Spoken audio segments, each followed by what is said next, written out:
Yanlış anlaşılmasın bu. Ve sağdan soldan alınma bir video değil. Canlı canlı. Benim yaktığım şömine. Bak. Şöminemiz harika. Ne keyfi? Yanında kahve ve krem brûlée keyfi. Fransa'dan gelen. Afiyet olsun Ayşegül Hanım. Teşekkür ederim. Buyurun beraber olsun efendim. Ve yıldızlı mıldızlı penceremiz de var. Evet. Çok güzel. Şu da bahçemiz. Bahçemiz de böyle parlıyor. Parlayan da bahçemiz. Işıklı. Işıklı mışıklı, geyikli meyikli bak. Şurada bir de geyik boynuzu var. Evet. Şöminemizin üzerinde. Bir de domuzcuğumuz var. Evet, domuzcuğumuz var. Domuzcuğumuzu da göstereyim. Şömine çok güzel yanıyor. Çok güzel tutuşturmuşum ya. Eline sağlık kocacığım. Çat diye yaktım. Evet. Bakalım. Bu da bizim domuzcuk. Domuzcuk çok tatlı. Mutfağımız. Evimiz. Geçici o konaklayadığımız evimiz. Bu da yıldız. Yıldız bir de o tarafta da var. Öyle bahçede. Bahçede de yıldızlar var. Dışarıda da bahçe buradan görünüyor öyle. Keyfiniz gıcır Ayşegül Hanım. Teşekkür ederim. Krem brûlée nasıl? Çok güzelmiş. Evet, ben de çok beğendim. Bayıldım. Ben de bayıldım. Biz kendimiz de gösterelim bari. Bu da ben. Gösterin bari. Bu da ben.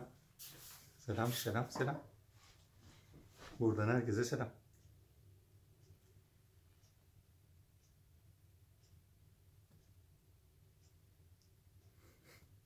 Selam selam selam.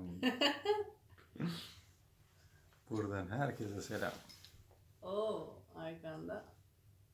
Evet, şömineyi görebiliyorsunuzdur şu anda. Evet. Şurada. Evet. Şurada şömine var. Görüyorsunuz. Görüyorsunuz. Hiçbir şey demiyorum. Çok eğlendim ya. Çok komik. Neyse bir daha şömineye zoom yapıp kapatıyorum. Şömine çok güzel ya. Yanıyor ya. Yanıyor. Yanıyor. Yanıyor. Cayır cayır. Bunu böyle alayım. Bizim eve götürelim. Bir şey yapayım. Windows'un masa üstünde. Ekran kapağında bu yansın. Cayır cayır. Canlı canlı. Biraz zoom yapalım. İçine girelim. Girelim. Yanıyor. Yanıyoruz. Alevler alevler.